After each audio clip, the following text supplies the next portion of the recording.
Prysmian wants to ensure forklift truck and crane safety and has implemented safety procedures for its employees. Only Prysmian trained operators with authorised licences can drive forklift trucks and operate overhead cranes. So even if you have been issued permits with a previous employer, any drivers of transport on site must have their licences approved before operating any vehicles on site. Forklift trucks are restricted to a maximum of 5 miles per hour. Approach all intersections with caution. It is strictly forbidden to allow anyone to walk or stand under a lifted load or use a forklift truck to lift people. Forklifts must not be left running while unattended, and drivers must always secure the truck and switch them off, even if leaving for just a few seconds.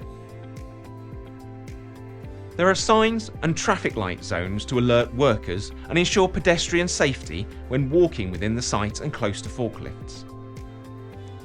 The green zone is where pedestrians are considered safe.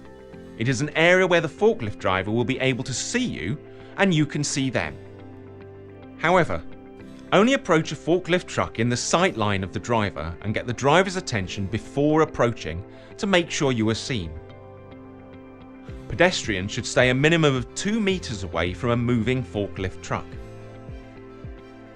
Forklift trucks are operated inside and outside of the factory area, so make sure the driver is aware of you and always give way when they are in use. Always stick to the pedestrian walkways where possible. Anyone who is unsure about how to access areas safely must speak to the supervisor or area manager. Overhead crane operators must complete pre-operational checks, such as inspecting hooks, securing loads, or checking for signs of damage. Like all machinery, crane drivers are strictly prohibited from using mobile phones and portable stereo devices while operating the vehicles. Pedestrians should aim to move out of an overhead crane's way, but a crane driver should stop and give way. Never walk under a suspended load, as if anything drops, there is a risk of death. Rotating machinery is in heavy use throughout the site, so hazard awareness must be a major priority for all workers. Rotating machinery can cause major injuries in multiple ways if extreme caution is not exercised, such as cuts and lacerations from sharp edges, crushed and trapped body parts, and injuries from contact with fast-moving parts. Precautions can prevent and reduce risks from rotating machinery, and regular risk assessments are conducted to ensure that specific safety measures are in place and that dangerous parts are not accessible. Risk assessments will also highlight operatives that require training and instruction prior to using rotating machines. All rotating machines have emergency stop buttons and are regularly monitored, including pre-use checks and a procedure for reporting faults. Due to the constant use of machinery and equipment, hot surfaces and steam are prevalent on site, so be mindful of touching any surfaces. There is also the danger of shocks and burns from electricity, which is why we insist that everyone must wear clothing that adequately covers and protects their skin before entering the factory.